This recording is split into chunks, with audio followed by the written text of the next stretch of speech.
everyone, welcome to another motovlog on my channel. My name is Marshall3498, and today's motovlog, what I like to talk about is motorcycle related, as it normally is on my channel, and that topic is about the Yamaha R7 and what I think it's going to do for the sport of motorcycling. Granted, I've not rode one, and I'm not on one now, but I will say this: I rode an MT-07 back. I rode an FT-07 back several years ago, before they changed the name and before the redesign.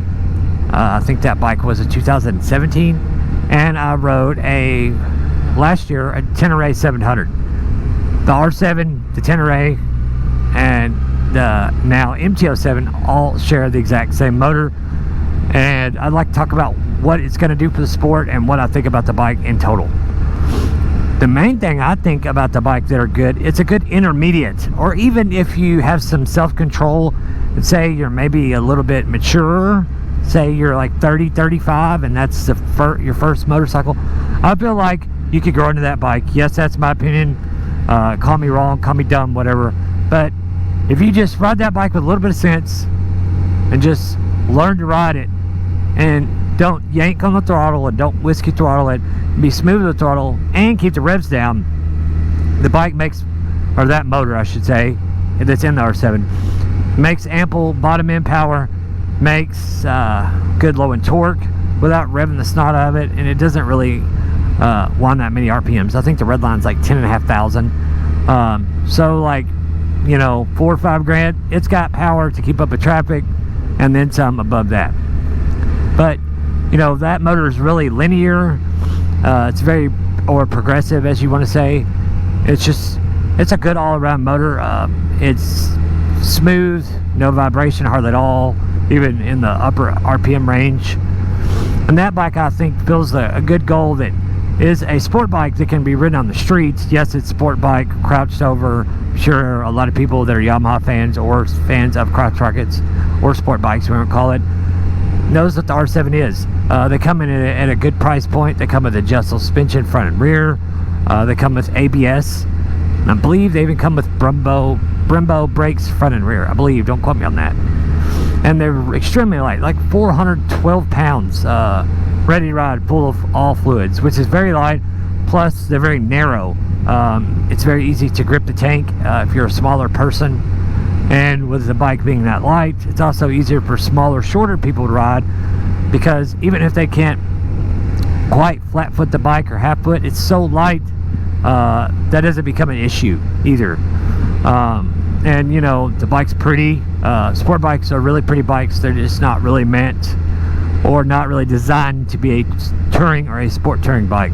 But you know, it can be done if that's the kind of bike you're used to riding, that ride position. You could definitely do some touring on that. Your back and your core and stuff and your legs may not thank you from holding yourself up in that kind of position, but if that's what you're used to, go for it. And I think it would be at least worth a Yamaha demo day, which I'm sure by now, since they've been out for a little bit, they're probably available on the demo truck in your area or within a decent driving distance while it's still warm everywhere.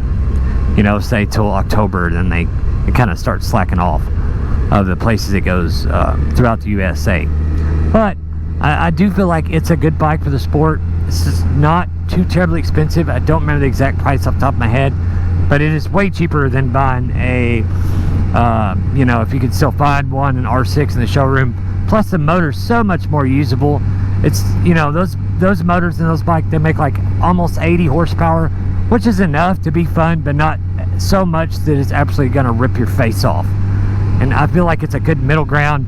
That's Yamaha's way to competing with a Aprilia 660.